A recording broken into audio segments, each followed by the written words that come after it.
Well, I don't use I use a headset, so it shouldn't be my own microphone that is interfering, but it could be that one of you guys have your microphone close to the keyboard. That's why I'm trying to find the setting for muting everyone but myself.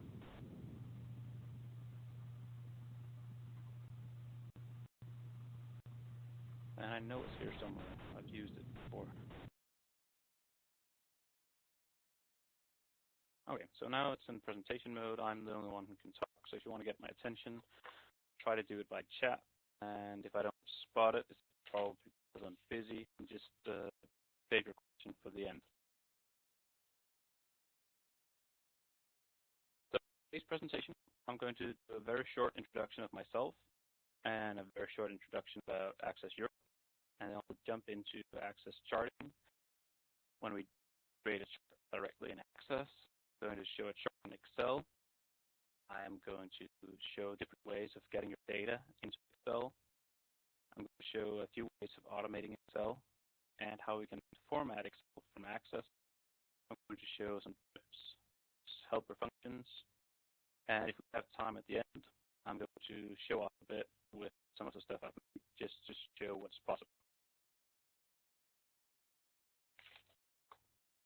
About myself, my name is Anders. I'm from Denmark.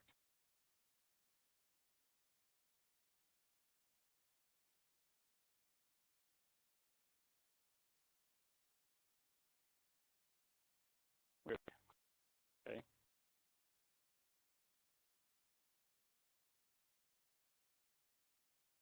So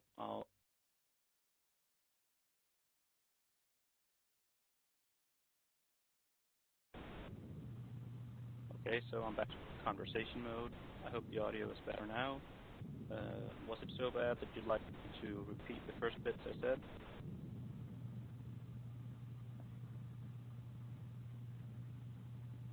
Okay. Yes, please. I wasn't able to understand you. Be a real presentation and have audio issues. I'll try again. Today's presentation will start with a short presentation of myself, and then I'll talk a bit about Access Europe, and I'll talk about Access charting. Just 1 second. Just going to answer this chat.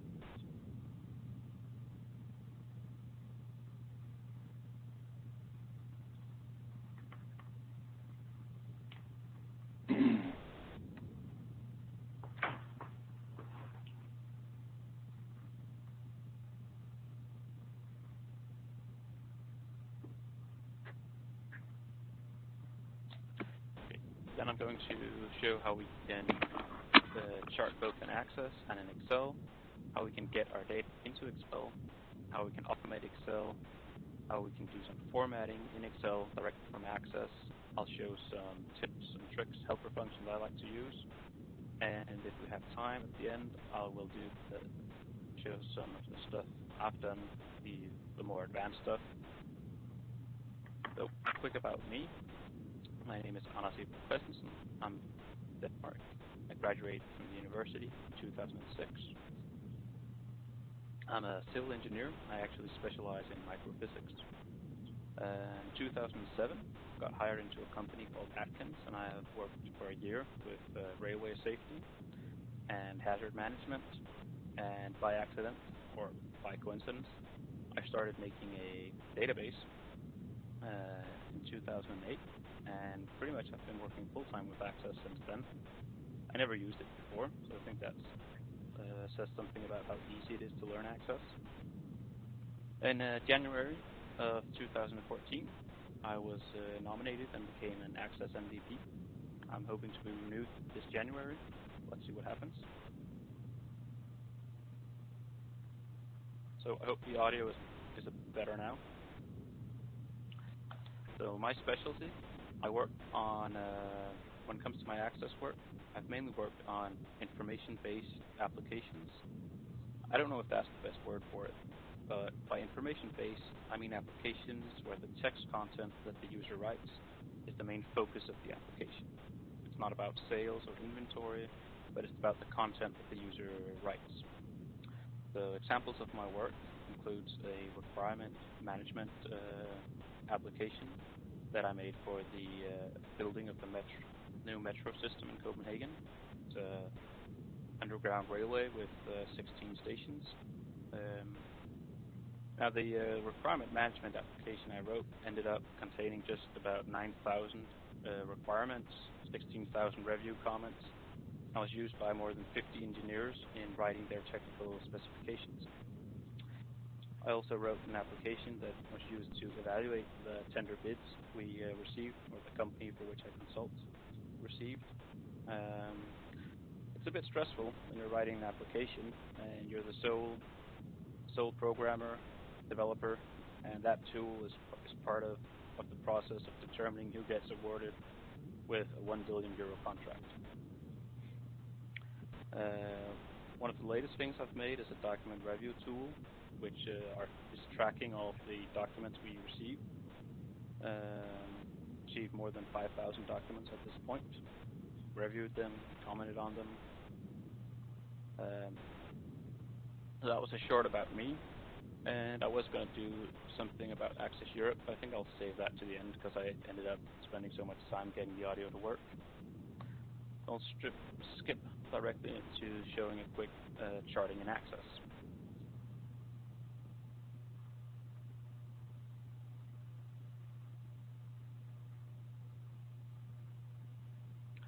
So if we have a standard form and I want to do a chart, we have a chart here. I click it and select my table. Just say I want, just put it all in there now.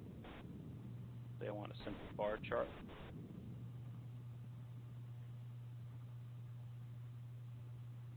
First off, when we look at it here, you can already see that it looks quite ugly. The sample is not updated.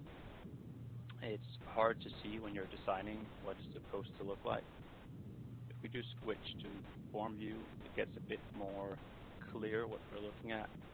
But in my opinion, the Access charting default settings are quite ugly and a bit simplistic.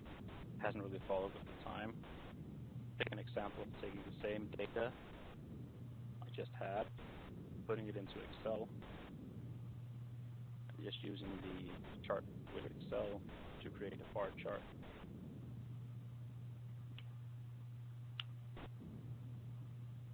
Already here, I think what we're looking at is much more fancy.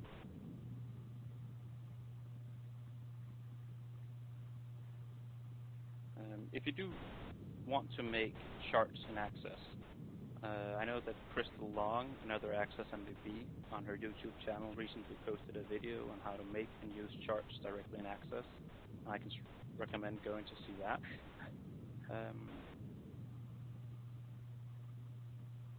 So, before we can do any charting with Excel, we need to get our data into Excel. Now, we have a few ways of doing this. The simplest option is the do command transfer spreadsheet.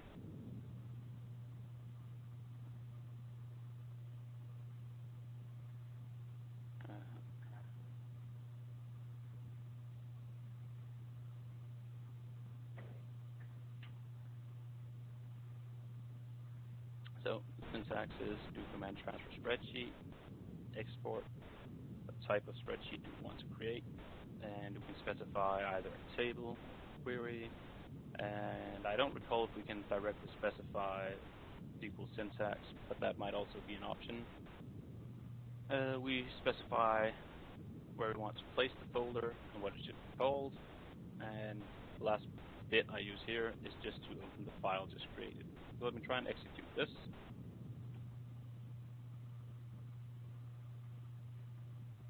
And we get our information into Excel, and it gets opened.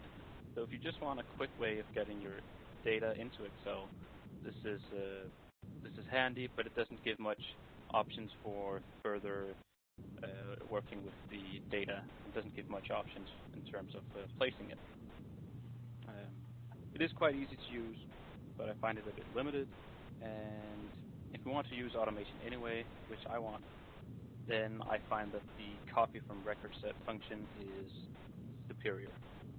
Let's take a look at that. So this is the part where I want to start automating Excel.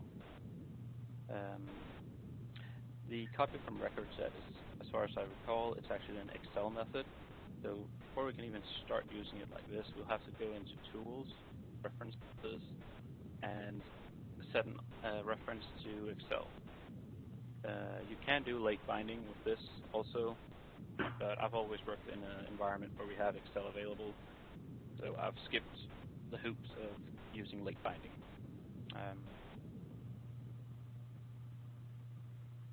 So what we start by doing is creating an Excel application,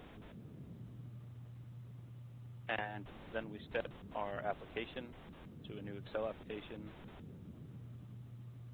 We dimension a workbook, and we add a workbook to our Excel application. If you want, you can specify or use a template here. The copying is quite simple. I use my workbook, worksheets, and specify a range, and I do a copy from record set. I could create a record set first and open it, but I could also just do it like this. Current DB, open record set, my table. I want to open it as a dyna set, and that gets copied directly into Excel. One of the things to be concerned about is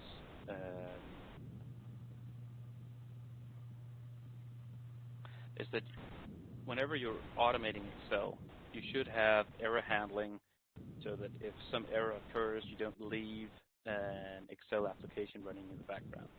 Or at the very least, you should ensure that you turn it over to user control. That's these two lines here. I set the application to be visible, and I set it to be controlled by the user. I'll try and run this for you. And you can see we got our data into Excel, and it's actually also quite fast. See, when I click run, it almost opens instantaneously.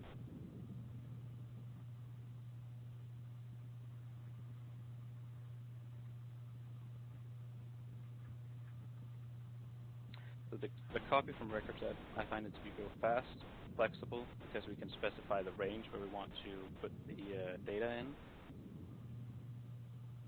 And we already have our application dimensioned and open, so we can use further automation on it. One thing I've been missing from the copy from record set function is the ability to include headers in our code. But if we're any developers worth our salt, we'll be able to just write a function for that ourselves. You see an example of this here, record set to Excel. I specify the range, and it takes an Excel range as a parameter. It takes a record set as a parameter. And then I loop through the record set and simply copying the name of the field into the Excel range. I have a small helper function called column letter, which will basically convert any number into a Excel column name. So 1 becomes A, 2 becomes B, and so on and so forth. And finally, I copy the record set. The good thing about working with a range in Excel is that you can when you use the term or reference A2, when you're using that on an object that's already a range, the A2 will be relative to that range that you're using. So if you pass a range saying I want this table I'm copying to start in B1, then from the worksheet point of view, this range would actually become C2 because it's relative to the range, and that range started in B instead of starting in A. I hope that makes sense. It's a bit hard to explain.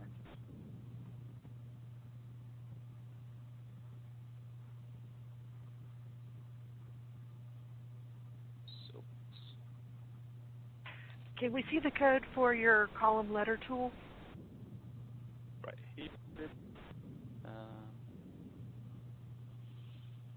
bit here.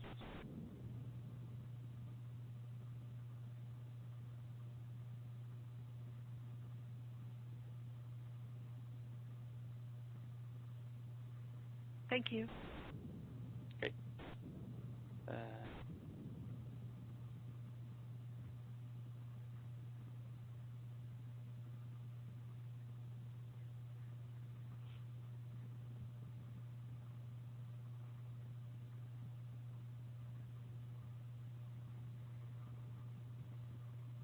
So the next bit, this will actually show how we're using the function I just wrote, the helper functions, record set to Excel. And note how I'm passing the range C3, so I want my table to start in C3. So you can see here, it starts in C3 now.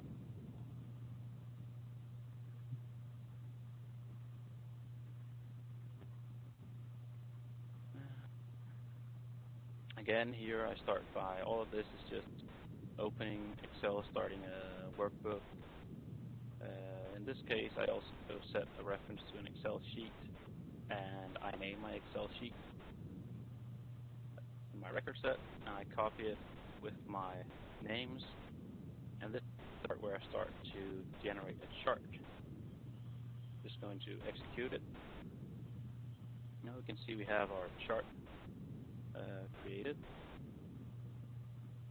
One of the things I did not like about this is that I want the order to be reversed. If you're working with Excel in this way, one of the easiest part about Excel is using the macro recorder. And in 2010, you can just go click this small icon down here. If you have the developer in your ribbon, if you don't have it, you can go to customize the ribbon. And somewhere over here, you just click this on and off. Anyways, start my macro recorder. Click the axis that I want to change. And specify here categories in reverse order.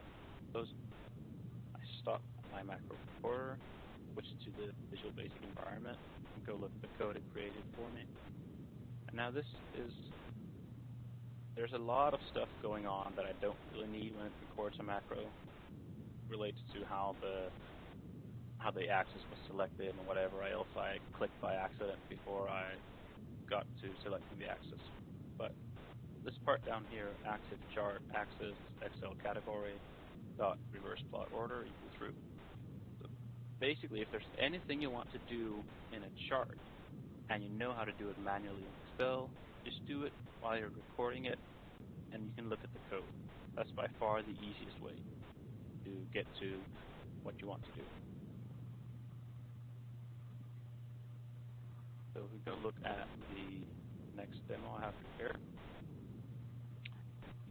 I do a couple of things. I change the tick label spacing. I change where I want the tick labels to appear, and I set the reverse plot order. You can see it's been turned around now.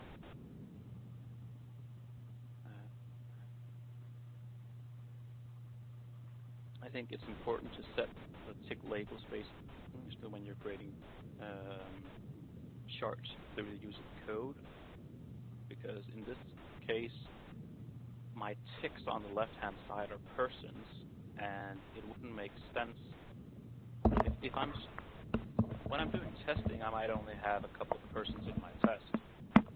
But if we start to have many people, we might reach a point where Access thinks, hey, I'll just use 2 ticks between people. That means half our people are disappearing from the chart. And that's not desirable.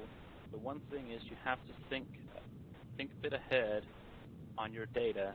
And if you have situations where you don't want the tick labels to disappear, you should take that into account by not defaulting to the automatic settings.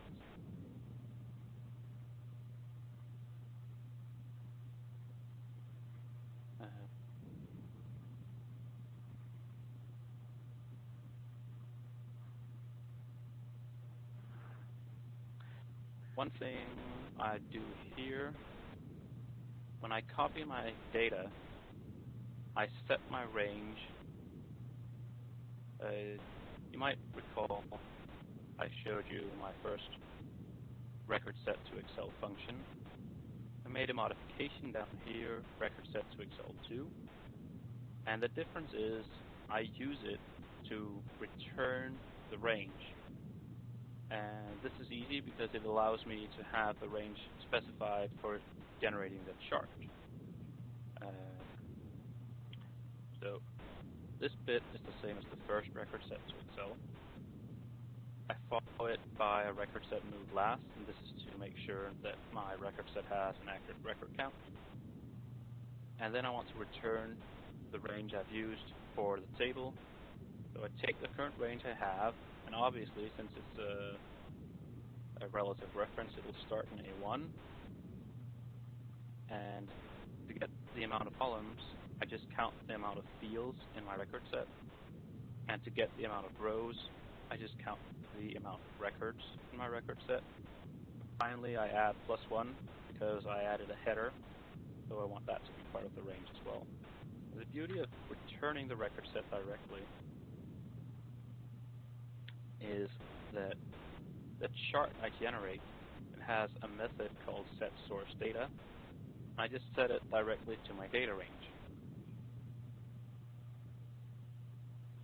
This means that this is the data range, and I just pass that to the chart. I don't have to do anything fancy with adding each series by itself. Just pass this, and I already have a chart. There might be cases where you want to do it differently, or you want to set the series in a specific order, and of course you can do that, but it's a bit more troublesome, and just passing the entire range directly to the chart is usually the easiest way to get it done.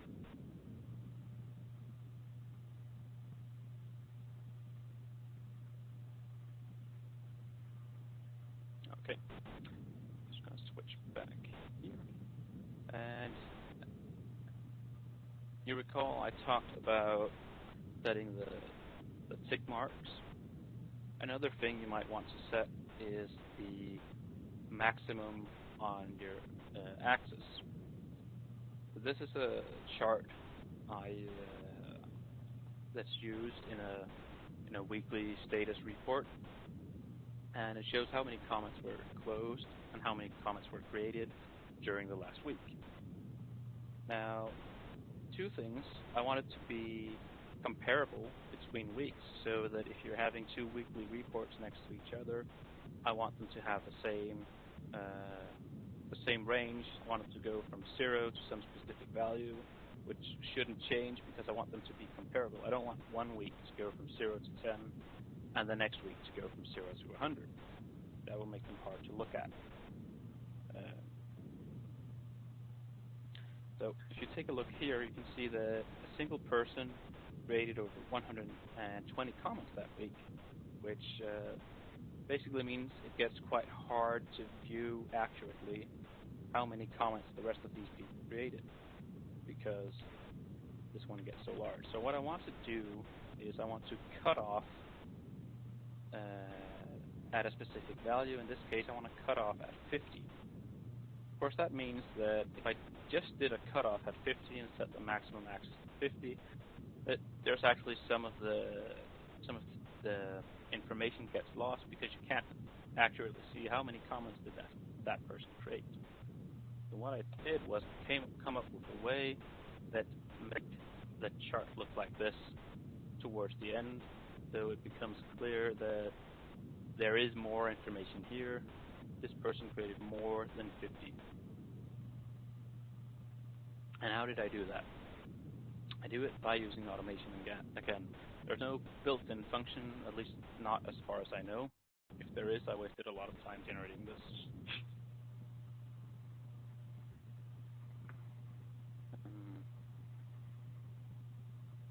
So basically all of this you've already seen before.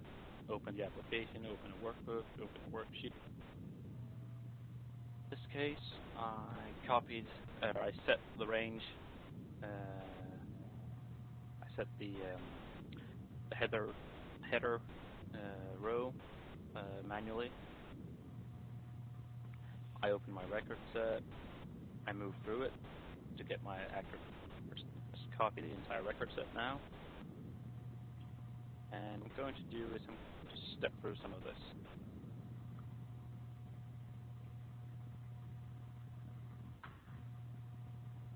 And close some of these Excel I'm not using. Again, when Excel opens through automation, it will default not be visible.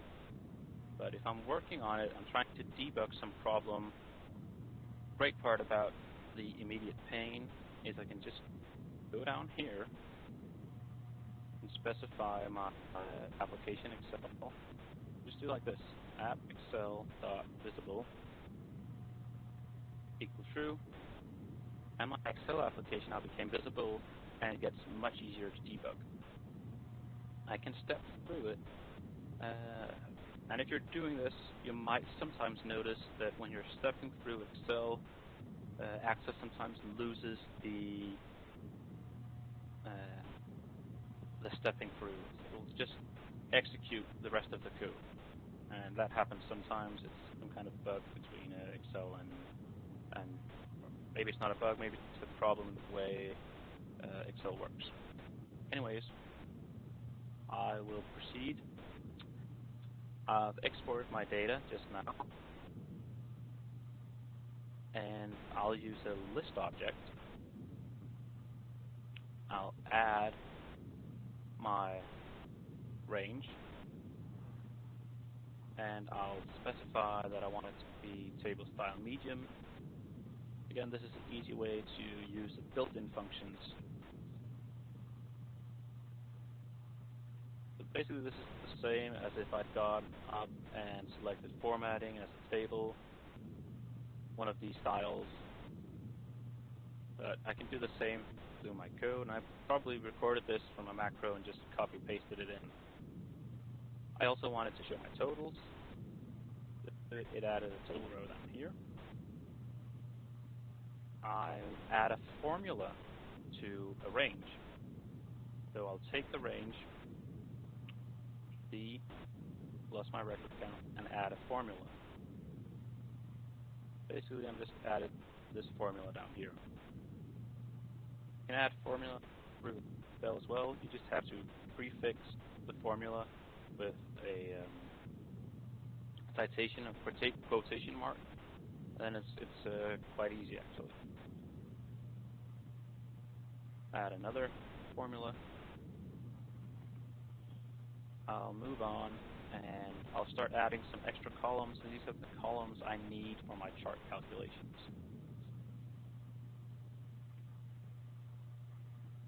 So I've added these 4 columns. Basically what they're doing is saying, if this value is more than 50, I want it to only display as 45, otherwise display the value. If the value of my comments closed is more than 50, display it as 5. If we go look at the single place where the person created more than 50 comments, you see those 125 comments he created gets cut down, divided into 2 columns, one saying 45 and one saying 5. That's actually what I'm using directly in my chart. But these columns, they're quite ugly and they won't make any sense to the user. So I'll proceed and tell Excel to hide those columns. Go ahead and add my chart. I'll specify the type. I'll give it a name. Now this is important. If you're hiding columns, you have to set the plot visible only to false. Otherwise, Excel will automatically hide plotting data from non-visible columns. This one actually threw me for a loop for a while. I was like, where's my data going? And I found out there was a settings that would hide this. This is about manually adding series. I can't just specify the range because it's a bit more tricky in this case. So I'll go ahead and add my first series, and that'll be the closed comments. give it the name, and I start adding values, X values. I add a new series for the created comments.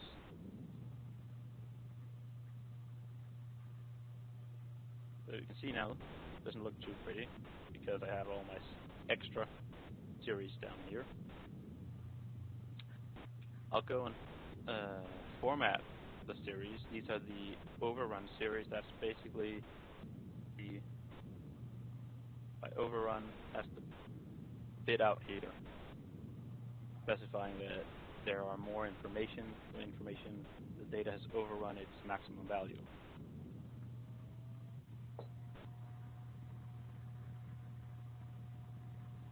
I'll give it a special format. I'll do the same with the closed series.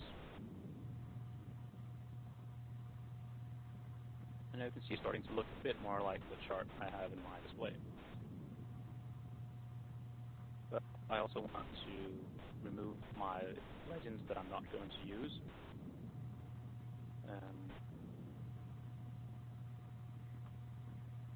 So I'll just delete those legend series. Now I have my closed, I have my created. I'll set the axis to go from -50 to +50, and have major unit of 10. Set the tick label spacing, the reverse plot order, and I want my tick labels to be placed low. Let's go see it again.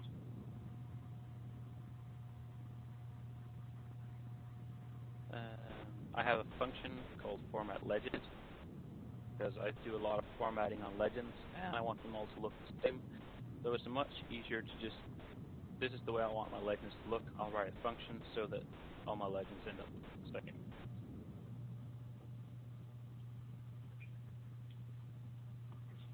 I want to set an element. I want the element chart title to appear above chat. And I want the caption to be recent comments. We see we've got a caption here. And I move the chart around a bit.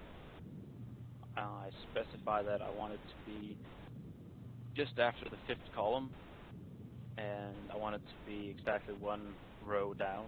I want it to have a width and height. And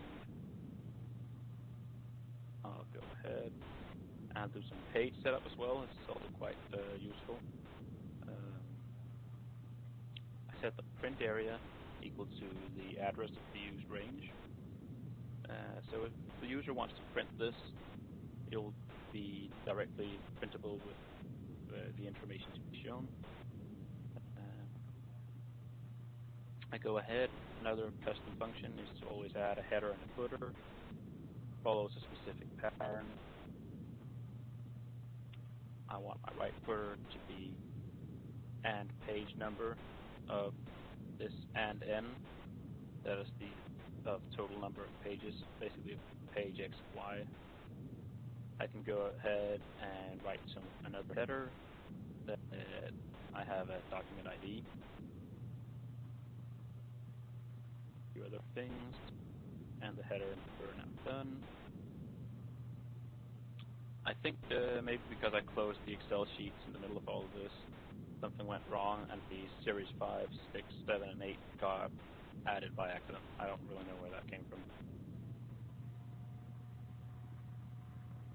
Could also be a side effect of having Excel open, doing selections, having something selected when I added the chart. Sometimes when you're debugging and it looks weird, it could be because you're doing unexpected stuff in the middle of it. Finally, I want to add a front sheet to my Excel workbook. I do this because sometimes I'll have 8 charts that I'm copying into Excel, and what I usually do is I place each of them in their own sheet, and then I generate a front page containing like a summary showing just the charts.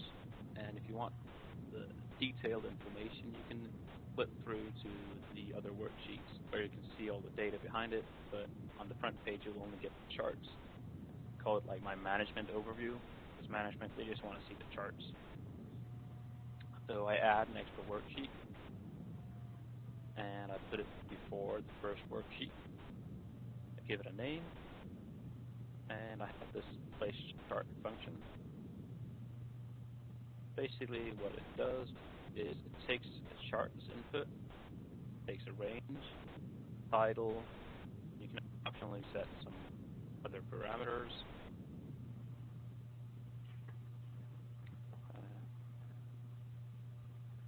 I set a new chart. I set its title. I do some things to the page, and then I take the chart I passed in, and I use its parent, because its parent is a shape object, and apparently you have to work with shape objects in Excel, not directly with the chart. And I don't have any good explanation for that. I never researched it much. So I copy the sheet, or I copy the shape containing my chart, and just paste it into the range on the worksheet where I want it to be. I do some formatting to the chart, or change the width, and I say this shouldn't have a chart title.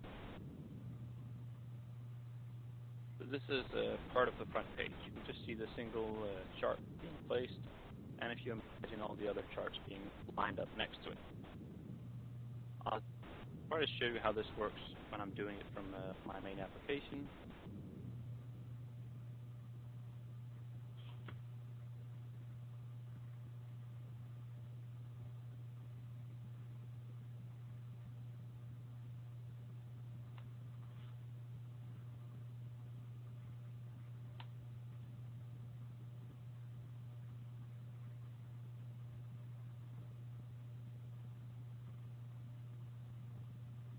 So here you can see how each chart is being generated in its own worksheet.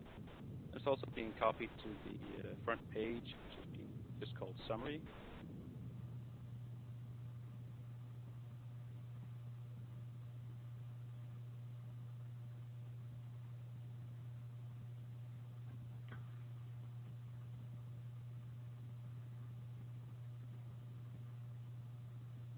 So if we go look at the chart now,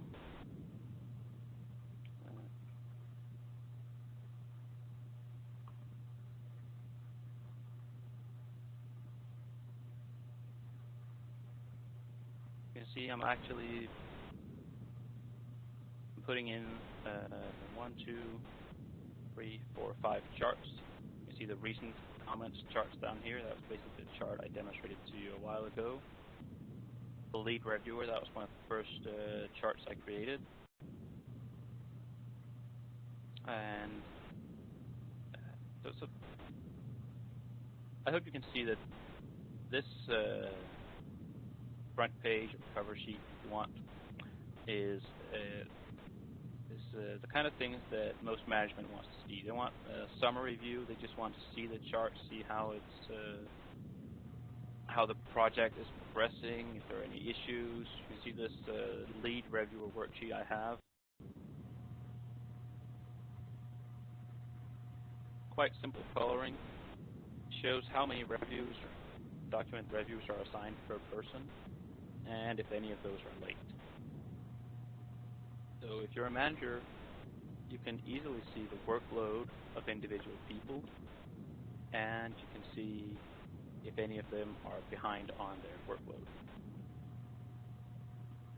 If you take a look at the chart up here, this is a chart that shows on the left hand of the black line, it's showing the last 28 days. On the right hand, it's showing the next 28 days. We have 28 days from when we receive a document until we have to officially issue a reply. And if it's green, it means that we received the document and we issued a reply in due time. If it's red, it means we've submitted it, but it was late. You can't actually see from this chart if it is late by an hour or late by 7 days. You can just see that we submitted something and it was a bit too late. The red and crossed out, that is documents that are late and are still late. We haven't submitted them yet.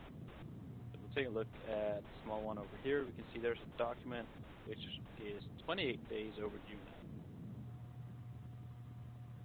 So again, from a management point of view, this chart helps tell people, management, what focus areas do we need. On the right-hand side, we can see documents. We can see we received a lot of documents right here, and we've only actually reviewed one of them. So a week from now, we're going to have a huge hurdle of documents that we should submit, should finish our review of. Again, if you're management, you can look at this and say, hey, we might want to get a focus on getting these documents submitted, otherwise we'll end up with very late documents.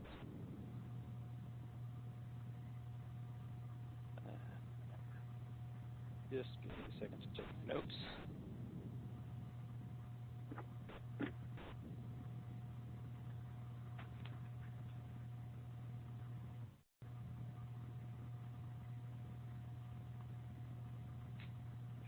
Yeah, one other thing to show is another chart.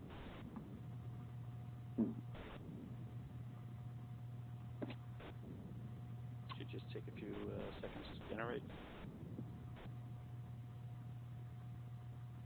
As I said, the project I'm working on contains the railway line, underground railway line, metro.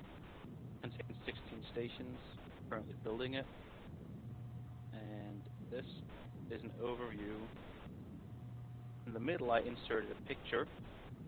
The railway is being built in 3 phases. The green, the first phase, the purple is phase 2, and the blue is phase 3. Do that because we want phase 1 to be complete as soon as possible, because then we can start doing test runs. And I've inserted 16 charts around my image, my picture. I've color coded them. We can see on each chart has its own data. Each chart also has its own sheet down here. So we can see on this station we have received so many documents. If they're green, it means we've reviewed them without comments. If they're red, we've reviewed them with comments. If they're blue, it means if there's an active review going on.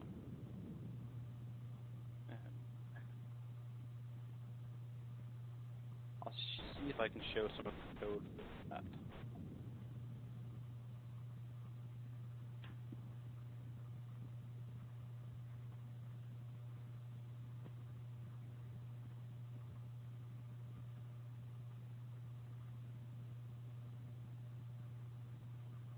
So this here is the part where I actually insert the pictures.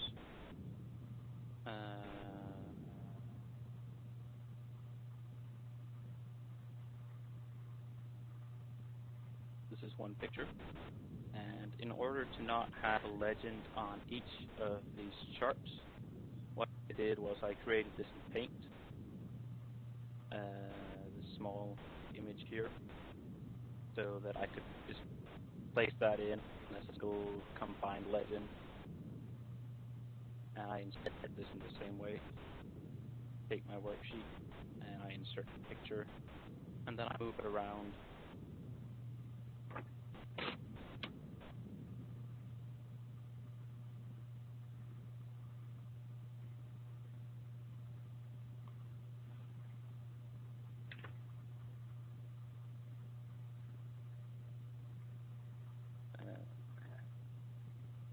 I won't go into the details of all this code because it's getting late.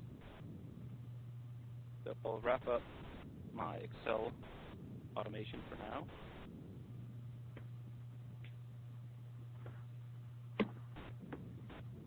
One of the important things is always close Excel or turn over control to users. Never leave Excel hanging. You should have error handling that either closes your Excel application or at the very least makes it visible so that the user knows what's going on. If you're working with Excel and something is behaving odd or behaving differently than it did half an hour ago, just go into your task pane, task manager, try to see if you've left some sort of Excel open, and go ahead and end it, especially if it's not visible down here, it's because something went wrong in your code and you didn't remember to clean up after yourself.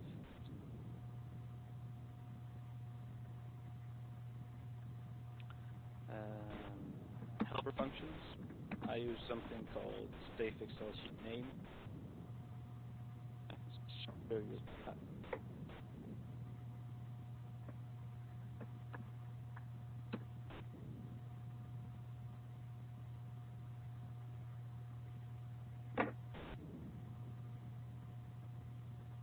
So it seems my connection just went for a second. I hope it's back up again. Yes. Thank you for the confirmation. Yeah, safe Excel sheet name.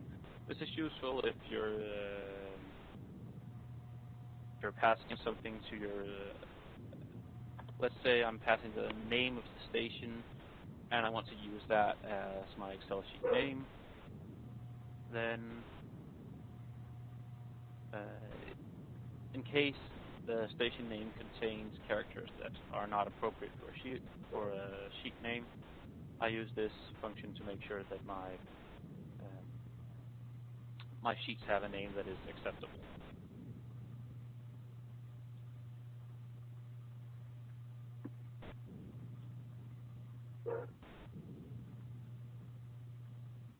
I showed you some of the functions to set header and footer.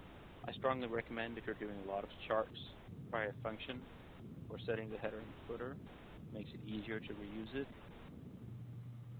If you're formatting Excel charts, write a function like I did with the legend. This will help to ensure that your charts look consistent. So I'm going to talk about Access Europe for a moment. Access Europe is a newly formed group. It's an online virtual group, and it's not, in my opinion at least, exclusively open to Europeans, but the idea is to have people in Europe who are interested in Access who can meet once a month, talk about topics,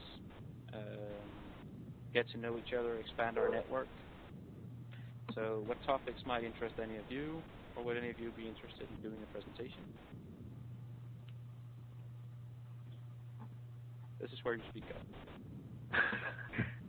I'd be interested in seeing the data, having it automated where the data pulls from an Excel sheet into Access and then functions happen from there, because that's most of what my information is fed to me on is either an Excel sheet or a CSV file, and I need to be able to get it to feed in a lot easier than what I've got, like specific ranges out of an Excel file and have it feed into Access instead of the other way around.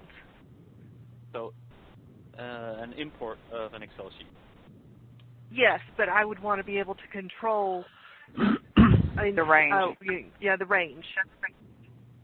Okay. I have some stuff about that. I could maybe do that, or I don't know if it would be the next meeting. But we could. That would be a possibility for a topic. Anyone else? Could I hear that last request again? I didn't quite catch it, I'm afraid. Basically, it would be instead of Excel data coming from Excel going to an from Access going to an Excel sheet, from an Excel sheet going to Access.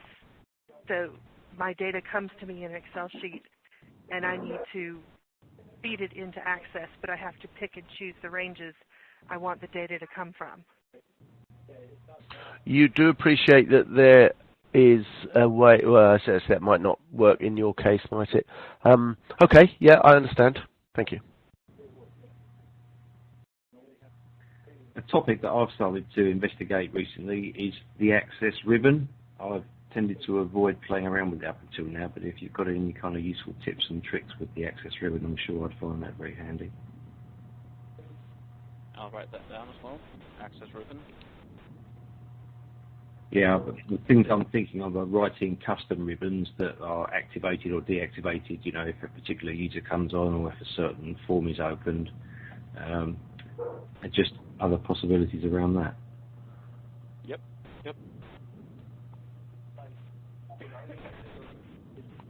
Did you, Smiley, Adrian here by the way, did you spot that Crystal offered to present?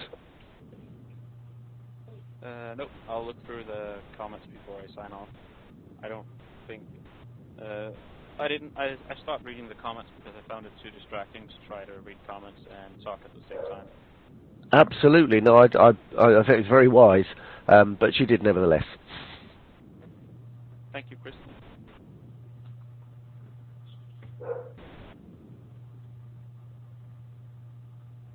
These are other topics that come off of my mind. The first presentation I did in this group was about how to use a very short introduction to what you can do with an Access tree view. And I could talk some more about that. If you want to see the first video, it's available from AccessUserGroups.org. I could show information about how to use a list view. It's another ActiveX control. I can talk a lot about code. I love to code. I have a bit of code that's also available from my webpage that shows how you can track changes to a memo field within Access. I could talk a bit about writing your own add-ins for personal use, developer add-ins. Talk about report view, something that's not used a lot, can be useful, or something else.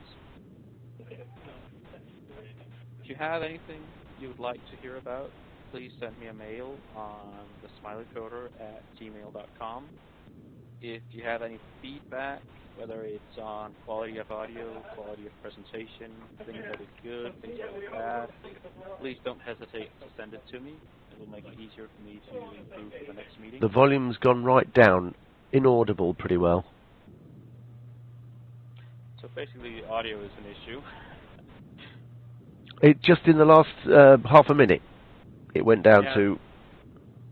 I think what happened is someone was having a TV on in the background, and I think it's basically two people were kind of competing for the audio. I think that's how Join Me manages when two people are talking at the same time. Oh, okay. So does anyone have anything else to add? Otherwise, I will sign off and say thank you to everyone who showed up. Thanks very much. Thank you all for showing. Thank you for doing this. Thank you.